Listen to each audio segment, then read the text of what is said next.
Oke, ketemu lagi kita adik-adik di pengetahuan bahan agroindustri. Untuk kali ini kita akan membahas tentang palma. Apa aja yang akan kita pelajari untuk bagian palma ini?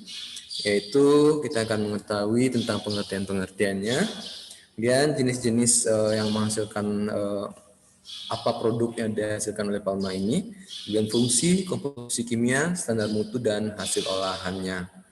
Oke, nah, kalau kita berbicara tentang palma, yang banyak atau umumnya dikeluarkan oleh palma adalah minyak lemak. Selain dari minyak lemak juga ada bahan turunan lain. Nah, kita akan lebih banyak berbicara di sini adalah tentang minyak lemak, hasil dari palma.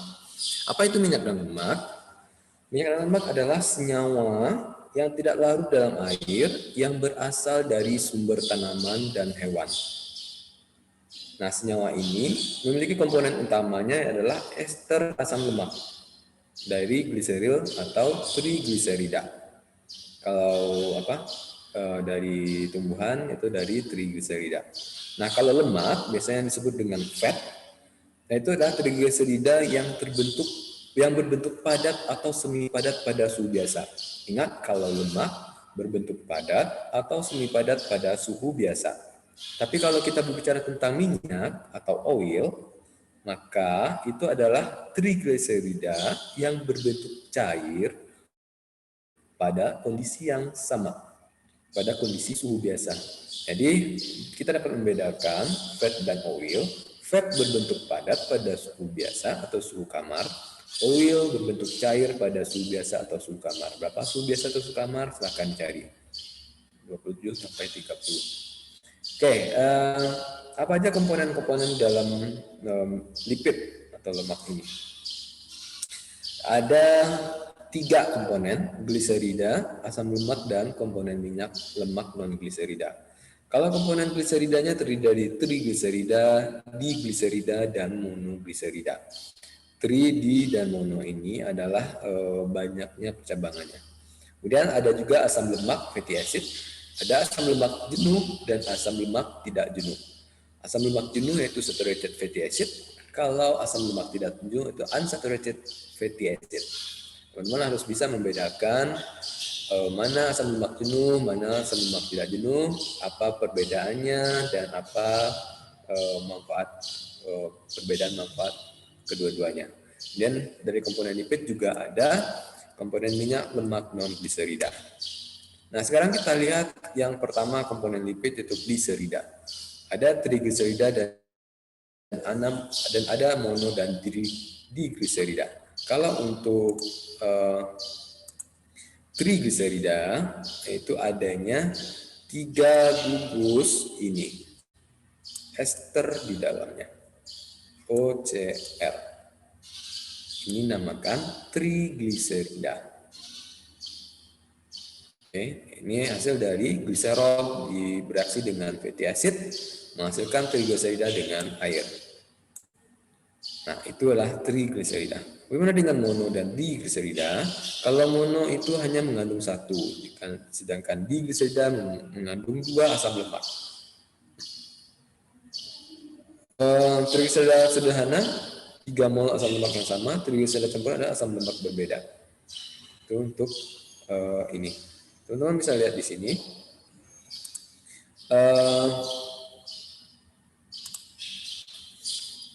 Ini ada 3, palmitik, oleic, dan stearik. Ini masih juga trigliserida. Kalau ini adalah trigliserida atau beta palmito oleostearin, dan ini adalah beta stearo palmito olein. Juga termasuk trigliserida. Nah, teman-teman bisa lihat di sini contohnya yang lain. Ada alpha oleodipalmitin, beta oleodipalmitin, alpha palmitodiolein, dan beta palmitodiolein. Kemudian yang kandungan lipid yang kedua adanya asam lemak.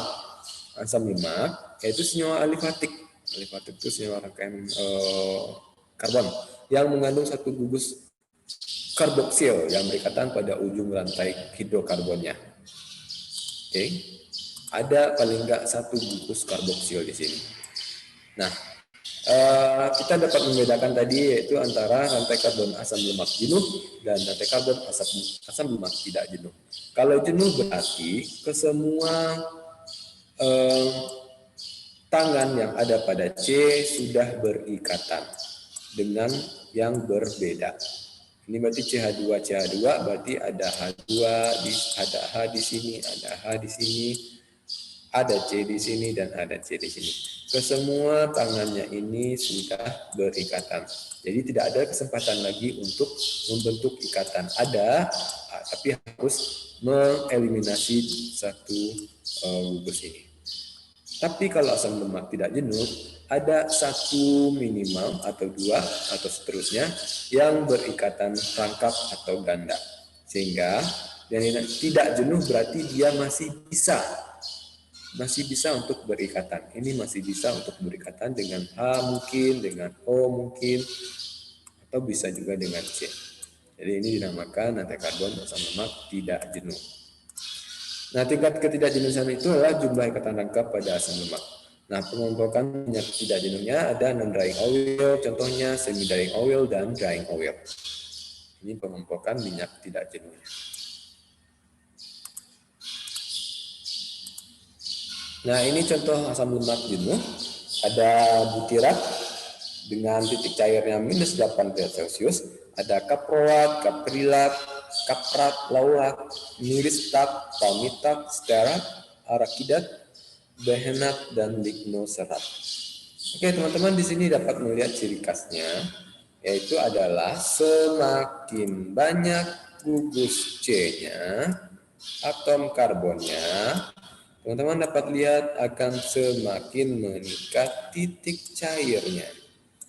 Oke, jadi nanti kalau ada pertanyaan, manakah yang lebih tinggi titik cairnya antara miristat dan kaprat? Jelas saja miristat, karena miristat memiliki atom karbon C-nya sebanyak 13, sedangkan kaprat hanya 9. Maka miristat memiliki titik cair lebih tinggi daripada kaprat. Teman-teman bisa lihat di sana. Jadi kalau teman-teman ingin meninggikan titik cair dari asam lemaknya atau menurunkan titik cairnya, silahkan modifikasi banyaknya atom karbon di sini. Nah, ini adalah sumber-sumbernya. Kalau teman-teman lihat bahwa behen itu berasal dari behen tree atau arakidat dari kacang-kacangan, di mana titik cairnya lebih tinggi. Nah, ini adalah asam lemak tidak jenuh. Ada palmitoleat, ada oleat, ada erukat, ada arakinodat. Teman-teman dapat lihat di sini. Perbedaannya kurang dapat kita lihat penciriannya, tapi di sini adalah cis 5, 8, 11, 14 eicosapentatrionik ini. Ini berarti walaupun dia banyak gugus atom C-nya, tapi dia berikatan tidak jenuh dan juga dia berikatan bukan rangkaian paralel, bukan rangkaian seri, tapi ada percabangan di sini, sehingga titik cairnya juga akan berbeda. Yang ketiga komponen dari lipidnya adalah senyawa minyak lemak non-gliserida. Apa aja itu? Yang pertama adalah senyawa penting dalam minyak kasar, seperti contohnya fosfatida, sterol. Nah, kalau contoh fosfatida ada lecitin, cepalin. Untuk sterol adanya kristalin, senyawa kristalin netral tidak tersaburkan, contohnya adalah lemak hewan, kolesterol C27H46O, dan lemak tumbuhan ada pitosterol. Kolesterol itu berarti sterol, pito adalah tumbuhan, berarti lemak tumbuhan. Nah, kandungan kolesterol dalam bahan pangan ini adalah yang sudah dicobakan. Kandungan sterolnya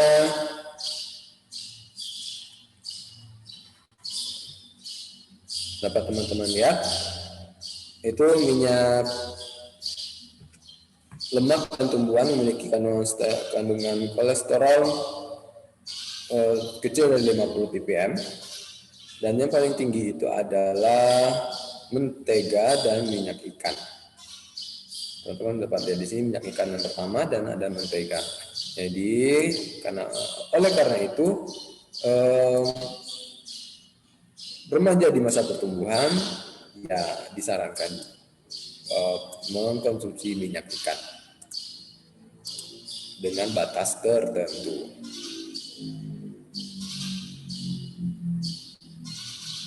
Oke, sorry, kuning telur yang paling tinggi di sini, 16.000 ppm. ppm itu adalah part per million. Itu adalah satuan konsentrasi. Yang ketiga komponennya adalah komponen minyak lemak non berseda lanjutan adalah komponen minor dengan minyak murni, contohnya adalah sterol, fatty alkohol, dan ada juga colorless hydrocarbon. Itu contoh komponen minornya. Dan ada komponen yang mempengaruhi penampakan lemak, yaitu beta karoten dan klorofil. Komponen ini menghasilkan warna, yaitu penampakan. Kalau beta karoten warnanya dari kuning ke jingga. Kalau klorofil dari hijau ke dark green. Yang keempat, ada komponen yang mempengaruhi stabilitas antioksidannya. Contohnya adalah sesame oil, itu sesamonya lime, ada gosipol, cottonseed, itu berasal dari cottonseed, dan ada tocopherol. Yang kelima adalah komponen yang mempengaruhi flavor dan odor, rasa dan bau dan rasa. Ada komponen keton, yaitu berasal dari lauric acid. Ada terpenoid, yaitu berasal dari linoleic acid. Kalau terpen ini bersifat harum, kalau keton lebih lunak seperti vanili. Yang keenam adalah komponen yang mengandung nutrisi penting, yaitu adanya vitamin larut dalam lemak A, D, E, dan K.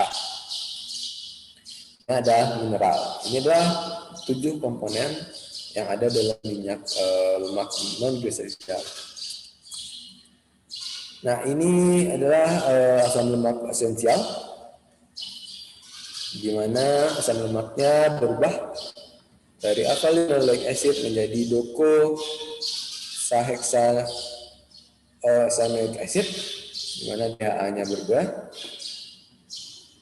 Ini adalah penambahan atom hidrogen, karbon, dan hidrogen, pengurangan hidrogen, penambahan karbon, pengurangan hidrogen, penambahan karbon. Maka dapat kita lihat di sini bahwa alpha linoleic acid itu berfungsi untuk menghasilkan docosahexaenoic acid atau DHA. Oke, kita lanjutkan. Bagaimana lemak dan minyak sebagai bahan baku industri.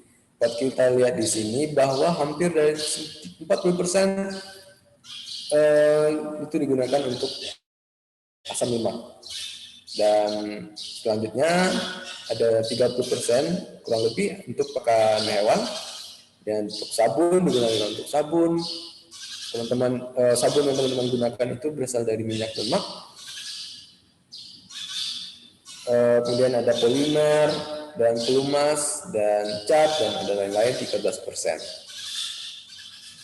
Nah, contoh spesifik di sini adalah penggunaan vegetable oil untuk mempangan. Contohnya adalah soybean, palm oil, KO, rapeseed oil, minyak kelapa, castor bean oil, linseed oil, dan tang oil. Nah, ini adalah kurva share production di dunia, di mana yang paling tinggi itu adalah olive oil, dan juga selanjutnya palm oil, dan paling bawah itu adalah soybean.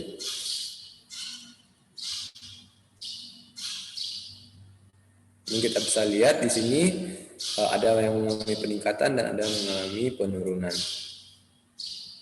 Di mana palm oil mengalami peningkatan. Nah, ini adalah diagram alir produksi oleh kimia, di mana minyak lemak yang ada bisa diproduk diproses lagi sehingga kita akan mendapatkan fatty acid, neutralized oil, fatty amine, fatty alcohol, fatty amides. Kita juga bisa mendapatkan glycerol, kita bisa membuat sabun, dan kita juga bisa mendapatkan diglyceride. Nah, setiap hasilnya ini yang berwarna merah itu merupakan ada yang bersifat prekursor untuk bahan jadi, dan ada yang bersifat bahan yang bisa langsung dipakai, contohnya adalah sabun. Nah, ini adalah diagram produksi oleokimia. Nah, bagaimana untuk penggunaan langsung oleokimia? Ada beberapa contoh di sini yang sudah dibuatkan. Kalau monodeoksirida bisa digunakan untuk deterjen, pememulsi, dan kimia tambahan untuk produksi minyak mineral. Kalau untuk gliserol bisa digunakan untuk resin, produksi selulosa, poliol, kosmetik, dan ester gliserol. Fatty acid bisa digunakan untuk pakan hewan, sabun, bahan kimia untuk industri minyak mineral dan karet. Nah, dengan fatty amines, digunakan untuk zat aditif pada coal polymerization, ada anti korosif, digunakan untuk surfaktan dan emulsifier. Kalau fatty alcohol digunakan untuk ester polyethylene glycol, pembersih pakaian, dan iogenic emulsifier. Dan kalau untuk fatty amide digunakan untuk deterjen, pememulsi, dan fire extinguisher. Nah, coba teman-teman lihat bahwa hampir pada setiap jenis oleokimia itu bisa digunakan sebagai sabun atau deterjen. Teman-teman bisa lihat dengan fatty amide ini biasanya deterjennya lebih strong, lebih kuat. Minyak lemak ini bisa juga digunakan untuk bahan bakar, untuk diesel oil, di mana di sini adalah SNI-nya atau kandungannya yang standar mutunya. Di mana untuk diesel oilnya kalau minyak lemak memiliki density 0,836 gram per mililiter dan caloric value-nya 42 sampai 46 mol joule per kilogram.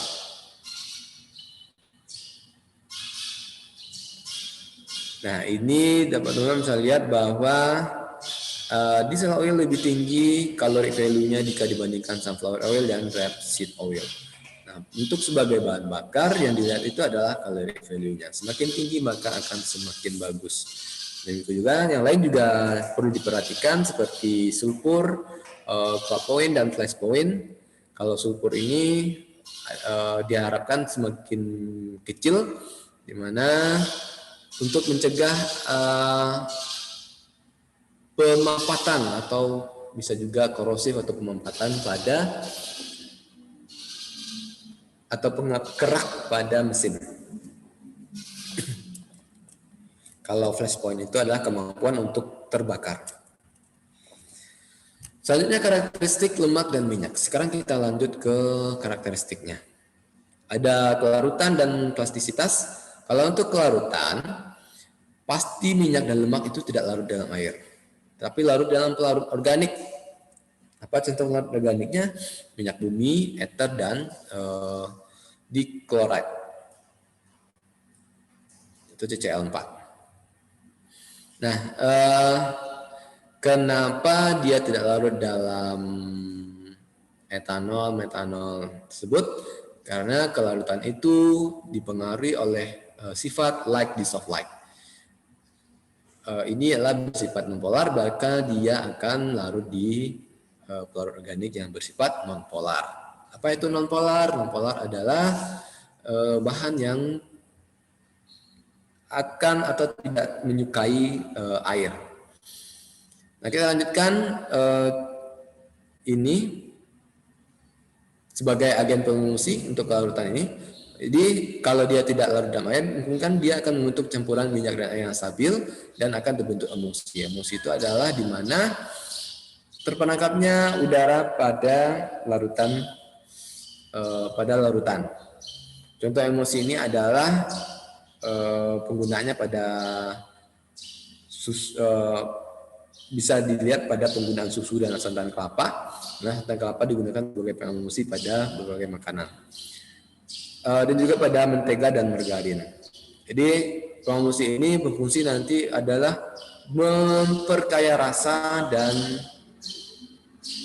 aroma nanti. Dan karakteristik lemak dan minyak selanjutnya ada plastisitas, di mana karakteristik ini adalah dilihat dengan mengubah bentuk ketika tekanan diberikan, tapi akan tetap pada bentuk akhir ketika tekanannya dihentikan.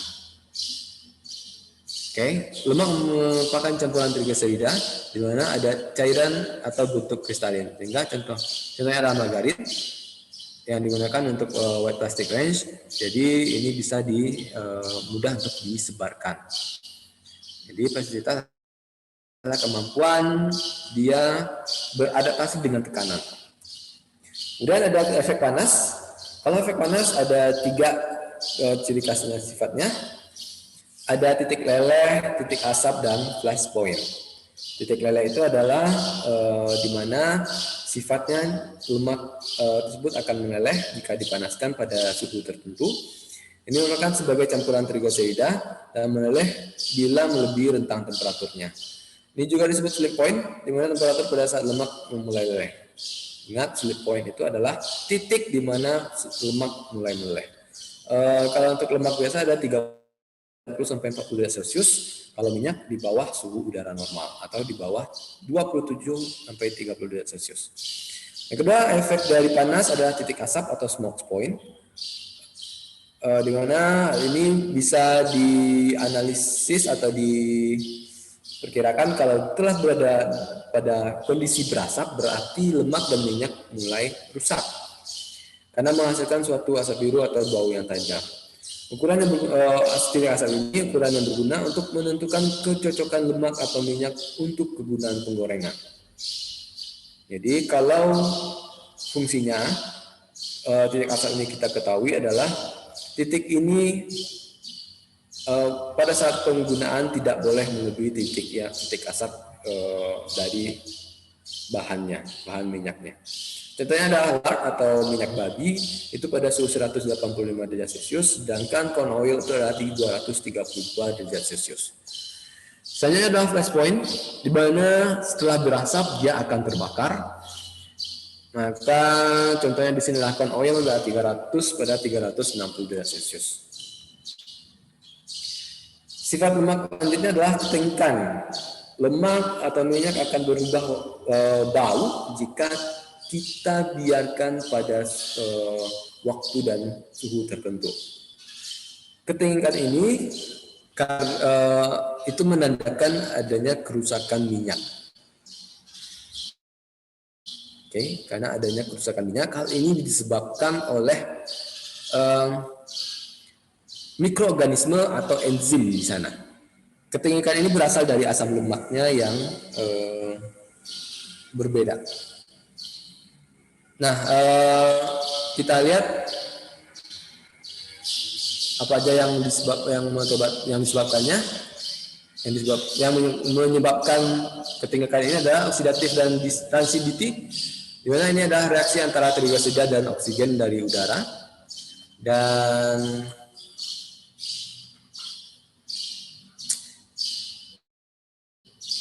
contohnya adalah aldehid, keton, sehingga mengakibatkan rasa asam yang tidak enak dan bersifat oleh panas, cahaya, dan adanya logam. Dan adanya hydrolytic rancidity, di mana katalisis yang dikatalisis oleh lipase secara alami terjadi dalam lembaga minyak dan dapat dinonaktifkan oleh perlakuan panas. Jadi hati-hati menaruh minyak dan lemak, harus dilihat bagaimana cara menyimpannya sehingga tidak terjadi ketingkan. Untuk menguranginya, menyimpan lemak dan minyak pada tempat yang dingin dan gelap sehingga akan terhindar dari cahaya, dari panas, dan dari kandungan atau terpaan logam, kuprum atau ferrum. Dan simpan dalam kontainer non metal, karena kalau dalam kontainer metal itu akan lebih mempercepat ketinggikan.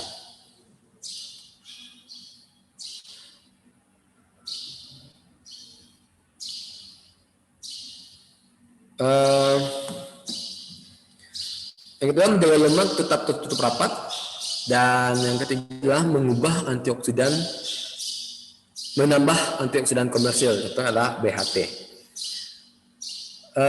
Ini adalah cara mengurangi ketengikan, tapi biasanya kalau secara proses yang lebih banyak atau lebih besar, itu orang menggunakan penambahan antioksidan komersil atau BHT.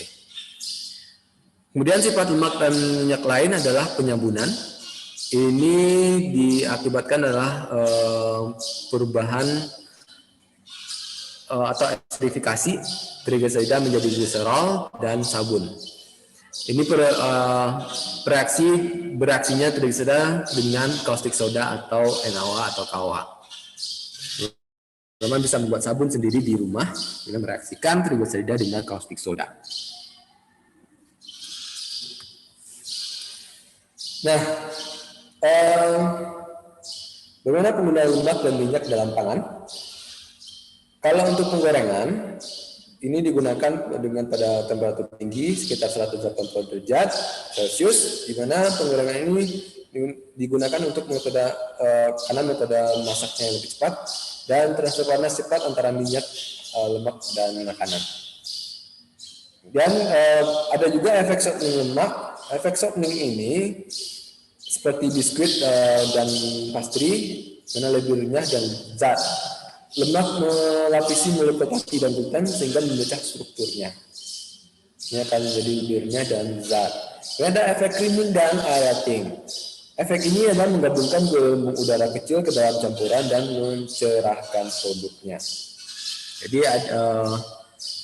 ada beberapa efek jika kita menggunakan lemak dan minyak dalam pangan. Itu ada efek perpindahan panas yang cepat, efek softening lemak, dan efek creaming dan aerating. Oke, sekarang kita lihat sumber lemak dan minyak alami. Ada lemak dan minyak dari hewan, minyak lemak dari sayuran, non-edible oil dan fat, dan ada sumber minyak dan lemak lain. Kalau dari lemak dan minyak hewan, atau lemak susu, ada dari lard, tallow, mutton tallow, ada dari marine oil.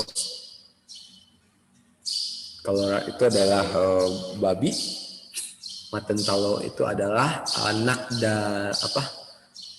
sapi. Dan ada lemak dan minyak sayuran, ada dari palm oil dan seed oil. Kalau palm oil contohnya ada palm oil dan olive oil. Kalau dari seed oil ada coconut, corn oil, dan soya oil. Dari kacang, jagung, dan kedelai. Kalau untuk non-edible oil yang fat, adalah castor oil, tang oil, dan jojoba oil. Dan ada sumber lain minyak dan lemak adalah dari kapang dan jamur. Jadi minyak dan lemak bisa dapat kita proses dari kapang dan jamur, bisa juga dari bakteri, dan bisa juga dari alga. Kalau alga contohnya adalah alga hijau dan alga coklat, ganggang hijau dan ganggang coklat. Nah, ini beberapa kandungan air, lemak, karbohidrat, dan protein pada lemak dan minyak berasal dari hewan atau lemak susu. Dari sapi memiliki kadar air 85%, lemaknya 32, karbohidrat 40, dan protein 27. Nah, untuk kadar air yang tertinggi itu berasal dari susu kuda, lemak susu kuda. Sedangkan untuk tertinggi, lemak tertingginya ada berasal dari domba. Sedangkan karbohidrat tertinggi berasal dari lemak susu manusia. Dan kalau protein tertinggi bahkan itu berasal dari domba. Nah, penggunaan dari lemak susu sapi adalah untuk milk fat, butter fat, dan ada butter oil. Nah, untuk rendered fat, tadi kita lihat lemak susu kan, sekarang kita lihat rendered fat ada dari lard, tallow, dan mutton tallow. Kalau dari lard, itu sekitar 75% adalah asam palmitat dan asam oleat, di mana perbandingannya 1:2. Nah, kalau untuk lemak sapi atau button ada primary juice atau oleat stok, di mana rendering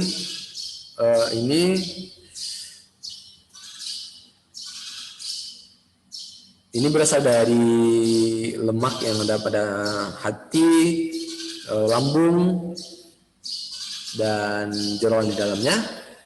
Kalau untuk edible tallows yang biasa disebut adalah dripping, ini dari sapi dan kambing, terutama mengandung asam palmitat dan oleic acid dan stearat.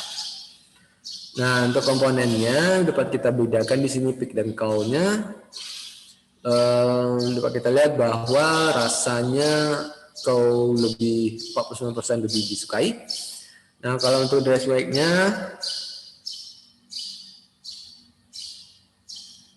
dapat kita lihat di sini bahwa 78% itu dari babi dan dari sapi ada 51%.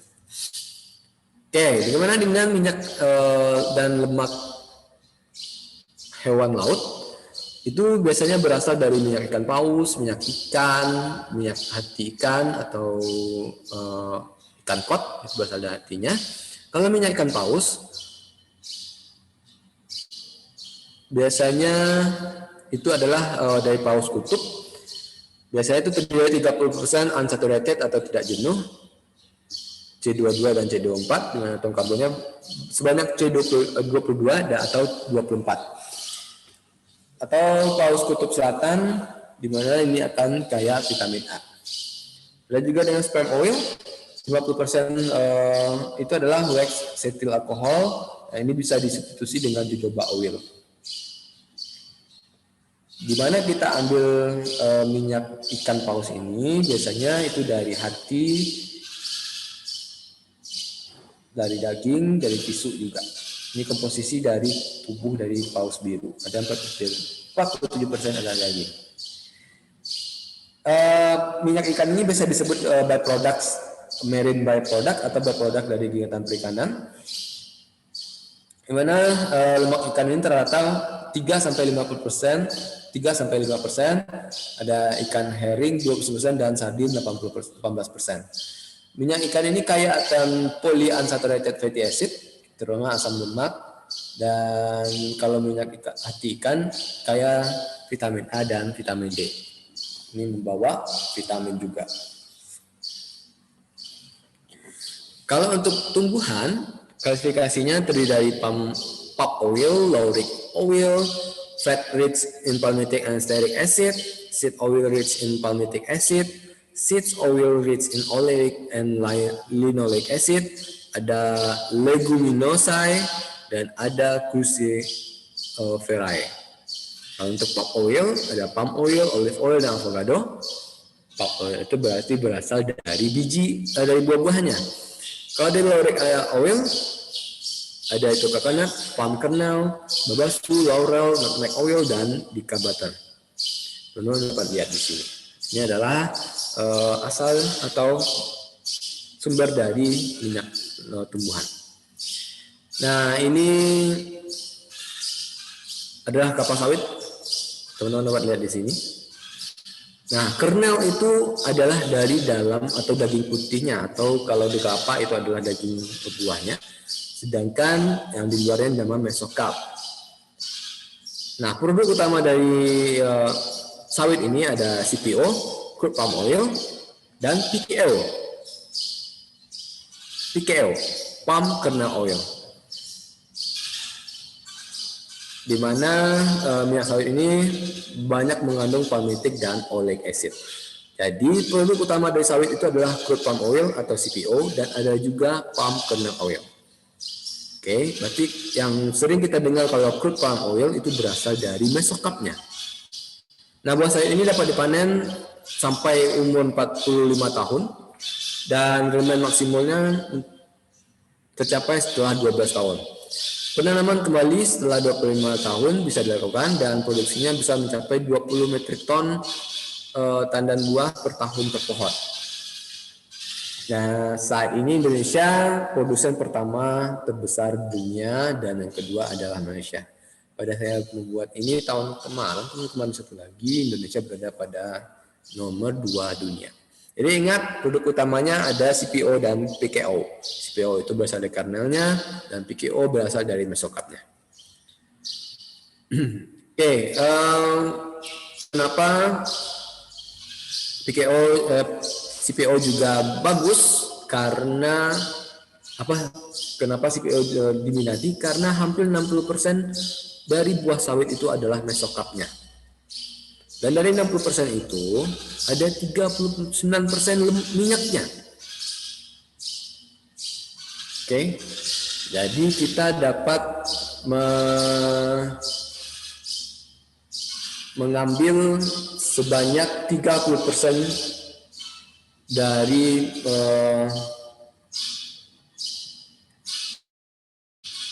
buah sawit itu adalah minyak CPO. Dan ada dari buah sawit itu adalah 29% kulit dan stem, dan 11% adalah bijinya. Di mana 11% itu terdiri dari 45% kernel dan 55% shell-nya. Atau bisa kita sebut bahwa ada 5%, hanya 5% yang dapat kita buat untuk PKO. Nah, untuk kernel ini 50%-nya adalah minyak, 9%-nya adalah protein, 20%-nya adalah netral free extract, and free extract, dan 8%-nya air, 6% serat, dan 2%-nya abu-abu. Nah, di kernel ini hampir 50%-nya adalah minyak. Nah, ini adalah alur proses pembuatan PKO dan CPO. Dapat teman-teman lihat di sini. Buah sawit itu dipisahkan, tandang kosong dan buah. Kemudian buahnya dipres, maka akan didapatkan CPO. Nah, bukan dipisahkan biji dan seratnya. Kalau serat bijinya yang tadi dihancurkan, kemudian dipres lagi, maka akan dapat PKO. Nah, kenapa CPO lebih famous, lebih disukai? Karena dapat kita lihat juga bahwa proses pengolahan CPO-nya lebih mudah jika dibandingkan proses pengolahan PKO. Oke, selanjutnya kita lihat dari palma yang selanjutnya ada minyak zaitun atau olive oil. Dimana ini terdiri dari 78% pop, 6% air, 30% minyaknya, dan 8% serat, dan 2% protein. Dan ada juga 20% stone dan 2% kulit. Nah, minyak zaitun ini kaya akan asam oleat, ada 80%-an, dan olive oil ini didapatkan dengan proses ekstraksi, dia akan dinamakan dengan virgin oil. Nah, selanjutnya adalah avocado oil. Avocado ini memiliki komposisi 25% biji, 5% kulit, dan 70% pulp. Mana dalam pulp ini ada 75% air, 21% minyak, dan 2% protein. Juga ada komposisi minornya, ada 1% serat dan 1% abu. Asam lemak utama dari avocado ini adalah asam palmitat dan oleat. Nah, ini untuk palmanya ada coconut, kelapa, di mana pada satu buah bulat kelapa terjadi 59% nutnya atau biji dalamnya, dan 41% fibrous mesokarpnya. Mesokarpnya itu adalah sabut kelapanya. Ya, jadi hampir 50% adalah sabut kelapanya. Whole fruit ya, whole fruit. Kalau untuk walnutnya isinya ada 51% air, 39% minyak, 6% protein, 3%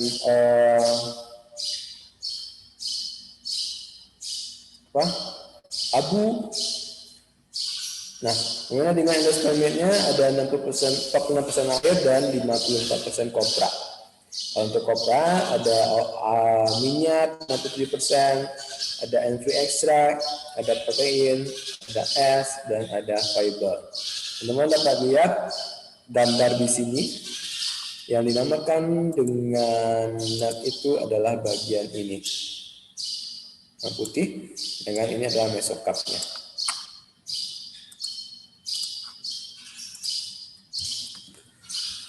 Nah, produk utama kelapa yang saat ini banyak diedarkan adalah kopra.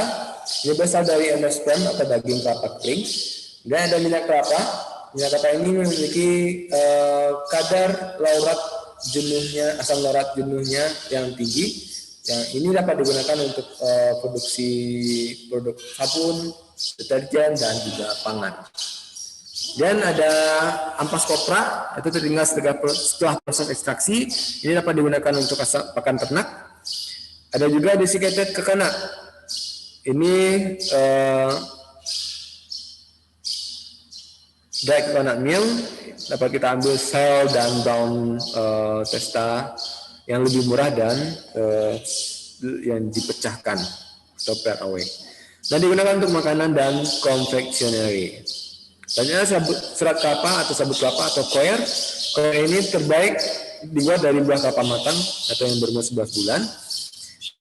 Ini bisa digunakan untuk Bristol dan matras fiber. Yang kemarin ini siapa yang mengikuti SG tahu bisa dibuat yang lain-lain lagi, bisa buat pot dan lain-lain. Dan tempurung kelapa ini adalah major produk dari kopra. Ini bisa digunakan sebagai arang aktif. Dimana arang aktif ini bisa digunakan untuk absorpsi gas, proses pengecatan kimia dan pangan. Tempurung kelapa juga dapat digunakan untuk filler dalam thermosetting plastik dan juga untuk barang kerajinan dan barang bakar, bahan bakar. Atau bisa kita gunakan, kita ubah menjadi briket. Dan selanjutnya produk yang lain adalah air kelapa. Ini dapat digunakan untuk substrat produksi nata de coco dan minuman. Dan ada juga daging kelapa untuk minuman dan kue, dan daging kelapa muda dan daun kelapa muda bisa digunakan untuk kerajinan dan juga untuk kuliner. Nah, ini adalah soybean dry. Komposisinya adalah 7% hull-nya dan 9%-nya kernel, di mana 44% adalah protein, 23% adalah lemak, minyak, dan 30% adalah air. Komponen utamanya adalah asam linoleat atau kayak asam linoleat, dan ada juga ampasnya. Ini memiliki 80% anti-trypsin factor. Ada kapas, ada bunga matahari, ada kacang tanah, ada rapeseed, ada sesame, ada linseed. Nah, sekarang kita lihat cocoa butter. Cocoa butter ini ada asam lemak utama yaitu asam palmitat, stearat, dan oleat. Titik leleh dari cocoa butter ini adalah 32 sampai 36 derajat Celcius dan solidification point-nya ada 21 sampai 27 derajat Celcius. Dan cocoa butter ini mudah untuk disubstitusi oleh lemak lain. Contohnya adalah cocoa butter substitute, TBS, dan ada palm oil, borneo, tallow, dan lain-lain. Nah, ini dapat teman-teman lihat soft flower nut oil, seed oil. Nah, asam lemak utamanya adalah 75% asam linoleat yang bermutu bagus dan harga tinggi.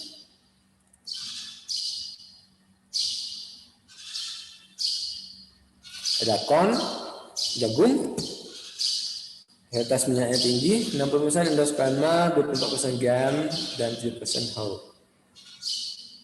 Komposisi organiknya ada 52% minyak, 19% and free extract, 6% abu, 11% protein, 8% air, dan 4% serat.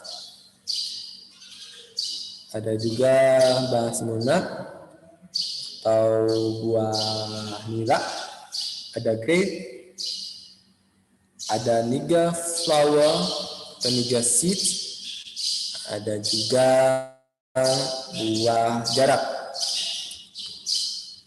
Nih, kita lihat jojoba. Jojoba ini komponen utamanya adalah 80% lilin atau minyak, tapi bukan gliserida. Itu adalah wax of alcohol, dan itu adalah long chain fatty acid, tapi berbeda dengan long chain yang lain. Dan asam lemak utamanya adalah asam eicosanoat dan deicosanoat. Kegunaannya bisa digunakan sama dengan palm oil, lebih baik sejak tidak memerlukan penggunaan spesial. Karena biji jojoba ini ada 30% protein, 51% lemak, selanjutnya serat, abu, NV ekstrak, dan ada air. Dia ada jarak. Jarak utamanya adalah asam ricinoleat, sebanyak 80%, dan penggunaannya sebagai dyeing oil, cat, source of material, dan ada ampas atau bungkil 0,8-1%. Nah, dalam biji jaran ini ada lemak yang banyak 48% dan serat dan protein memiliki kandungan yang sama 17%. Ada nilai abu 3%, free extract 9% dan air. Oke, setelah sampai di akhir bahan ini, silakan dipelajari lagi. Jadi di sini kita mempelajari bagaimana minyak lemak, perbedaan dari PKO dan CPO, bagaimana sifatnya, penggunaannya, sumbernya, klasifikasi, dan produk-produk utama dari yang menghasilkan minyak lemak. Oke, baiklah teman-teman. Saya rasa sudah sampai di sini. Silakan pelajari lagi, putar ulang videonya jika belum mengerti.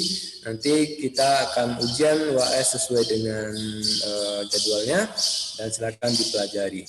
Baiklah, terima kasih dan sampai jumpa di lain kesempatan.